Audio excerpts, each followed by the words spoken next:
from people who are close to him, who have tried to get this message to the president that he is the one who started this and he is the one who could stop it if he went on television and he said outright, leave and go home peacefully. That is not what he has said. He has not called on this to stop. And he doesn't get to have it both ways here. And then you've got the flip, George. Listen to this absolutely stunning statement that I can't imagine I'm going to read from a former president of the United States, former President George W. Bush, who just released a statement that is worth reading in its entirety. He said, "This is how election results are disputed in a banana republic, not our democratic republic. I am appalled by the reckless behavior of some political leaders since the election and by the lack of respect shown today for our institutions, our traditions, and our law enforcement." And I think as we are in this evening and we are talking about what happens next there on the Capitol and whether they go forward with this vote to certify the election tonight, the Electoral College votes tonight, and we've got these questions for the 150 House members who said that they were going to object and the 13 Republican senators who were going to object. Where were they before tonight? Where were they if they are going to change their vote, if they're no longer going to object, as we are starting to hear potentially this discussion that's happening behind closed doors right now?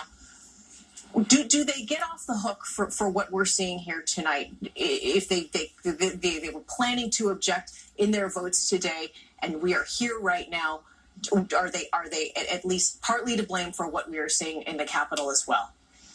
Cecilia Vega, as you were talking, we also just got a new tweet from the president's national security advisor. Only 14 days to go in this presidency, but he has apparently broken with the president on this as well, saying, "I spoke with Vice President Pence.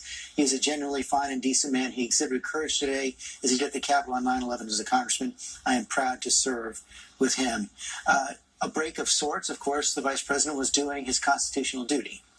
He was doing his constitutional duty. That's his job. The president had been pressuring him privately. The president had been pressuring him publicly. But is it too late? I mean, does Mike Pence, does Robert O'Brien, do they get credit for today saying that they did what the Constitution requires them to do, or that Robert O'Brien supports what the vice president did because that's what he is supposed to do? This is the oath of office that the vice president took when he took it 4 years ago. Do they get the credit now for not having spoken up? The president has been spreading these baseless conspiracy theories, these bald-faced lies about an election being stolen from him for 9 weeks now, and they're just not true. Court after court around our country has declared that there is no evidence of widespread voter fraud. I laugh at myself for having to continually say this for the last 9 weeks. It's just the fact.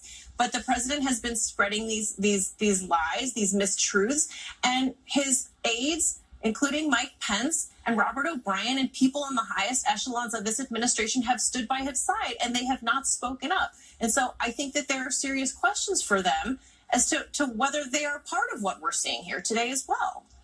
Cecilia Vega, thanks very much.